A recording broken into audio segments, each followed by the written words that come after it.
Я скажу свою субъективную позицию.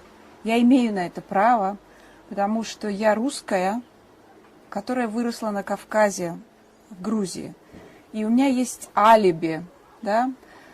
Я могу сказать, что мне было зачастую стыдно за русских, когда я видела русского в России, объективно, не будем говорить о личностях, в большинстве своем. И я сделала такой вывод, он объективный. Мне было стыдно за русских, и я видела, что грузины, как нация, обладает в своем внутреннем мире гораздо большими качествами, в смысле достоинства, в смысле чести, в смысле какого-то сложного кодекса такого поведенческого. И я могу вот абсолютно с уверенностью сказать, что это так, что грузины в этом смысле превосходят русских. Это, может быть, кто-то не поймет меня правильно, но я в силу того, что у меня есть это алиби, я имею право это сказать. Но когда я стала встречать чеченцев, которые я, так скажем, в своем детстве не встречала, да, и когда я сейчас встречаю, я тоже теперь могу уже абсолютно объективно и накопив такой опыт сказать, что таких людей, как чеченцы, я вообще не видела по степени достоинства, что для меня это просто... Я просто стала учиться у чеченского народа каким-то вещам.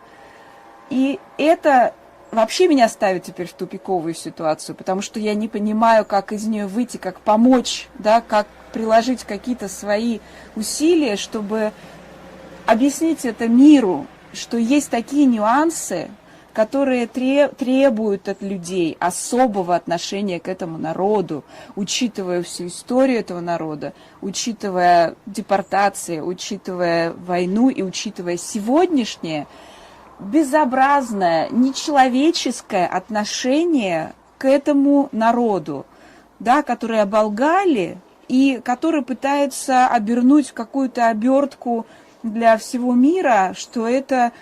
Я не знаю, это попрание, вообще попрание, ну, я не знаю, как после этого жить.